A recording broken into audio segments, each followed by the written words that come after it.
self-convinced messiah and has already become a total dictator. Several months earlier, he told the dismayed Reichstag the details of his first bloodbath. Minister President Hermann Goering, Hitler says, has been the avenging angel of the Führer. Kurt von Schleicher and his wife have been shot dead. Captain Ernest Röhm, once Hitler's companion, is gone. Cries out Hitler, if anyone reproaches me and asks why I did not resort to the regular courts of justice, then I say this. In this hour, I was responsible for the fate of the German people.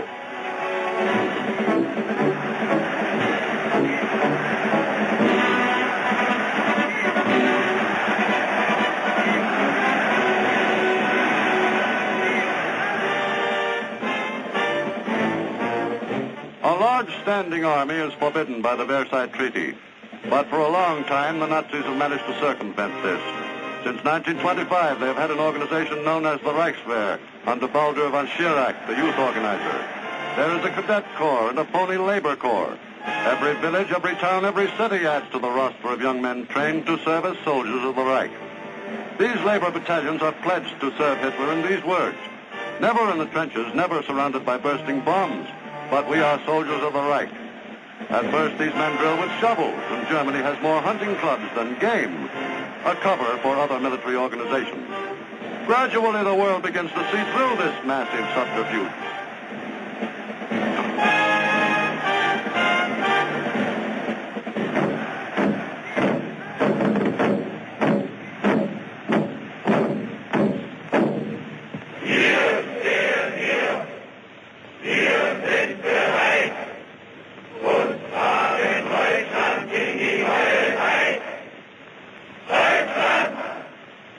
Kamerad, woher stammst du? Aus Friesenland. Und du, Kamerad? Aus Schlesien, von der Saar. Ein Volk, ein Führer, ein Reich, Deutschland!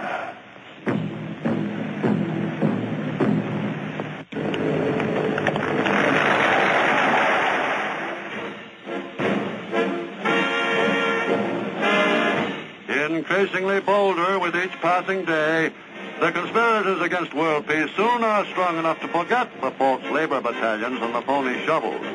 Armed with real guns and striding along in new uniforms, they are a finished fighting force.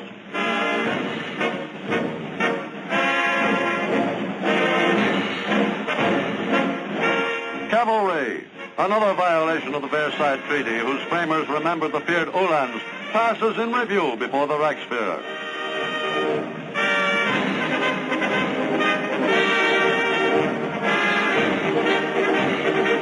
Panzer cars begin to appear. As time passes, the goal, world conquest, seems closer. Hitler begins to feel that he is as ready as he ever will be. March 7th, 1936. He announces his troops will reoccupy the demilitarized Rhineland. The troops march west, 35,000 strong. Don't worry, Hitler tells the Allies, this is only symbolic. Nevertheless, world capitals are jittery. Paris considers mobilization, but nothing happens. Britain is too preoccupied with her economic problems. Hitler's bold revival of German militarism, the reappearance of the German eagle, the dedication of the Nazi Party, all these signs fail to arouse action. America, with prosperity returned, is indifferent.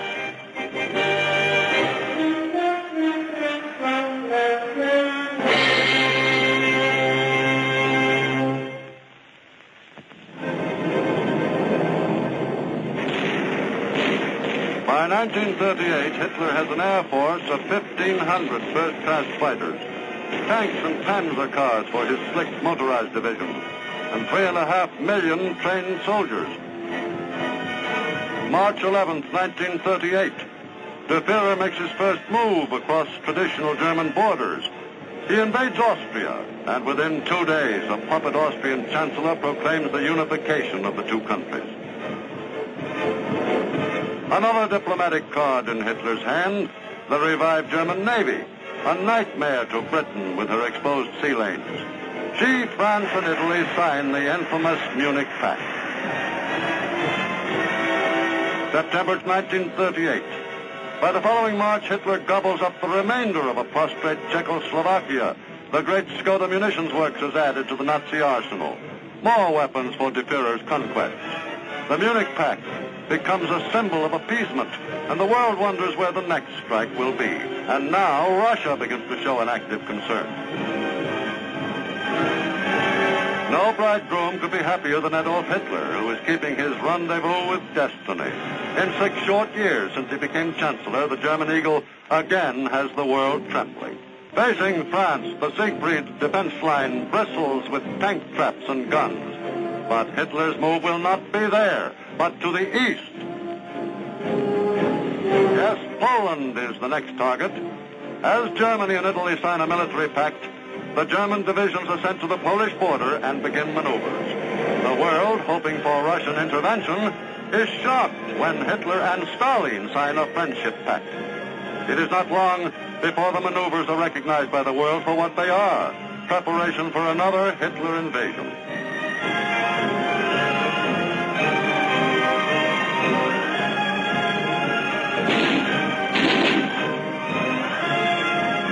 To the Polish border, Hitler has sent divisions of cavalry to cope with the Polish mud when it becomes too difficult for the mechanized divisions. Everything goes according to plan. Out of the youth groups have come divisions of hardened soldiers ready to die for the fatherland. Out of the young groups of athletes who practice jumping come the tough paratroopers ready to strike with lightning speed. From the glider clubs, supposedly sports clubs, come the trained pilots to man the Messerschmitts.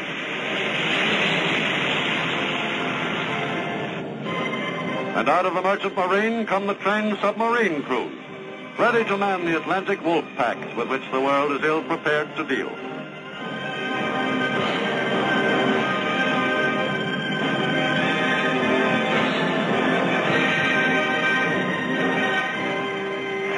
Yes, the youth groups are serving their purpose in the Nazi master plan. September 1st, 1939. Germany's radio stations crackle out the warnings, "Stand by, something big." Inside one heavily guarded studio, the Minister of Propaganda, Joseph Goebbels, speaks. The news is world-shaking. Germany has invaded Poland. Within 2 days, France and Britain have in turn declared war upon Germany. From the balcony of the Reich Chancellery, Adolf Hitler speaks to the people. Let us do duty. He is shocked and furious at the allies who come to the aid of Poland. There is fighting in the streets of Danzig, desperate fighting all over Poland.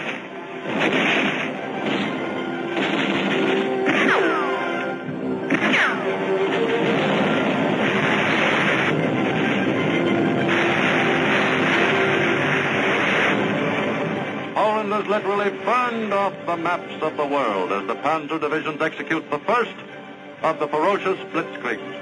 The German-Polish frontier disappears as the Poles try to oppose a moving 20-mile wall of steel and firepower with their ancient cavalry. Hitler goes to the front to view the slaughter at Poznan. In 3 weeks, the nation is reduced to unresisting ashes.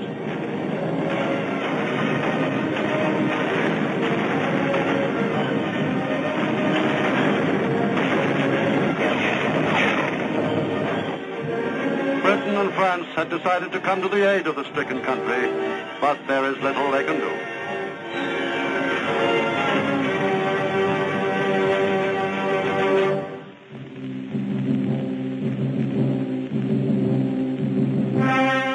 Before the autumn leaves have fallen, the subjugation of Poland is complete.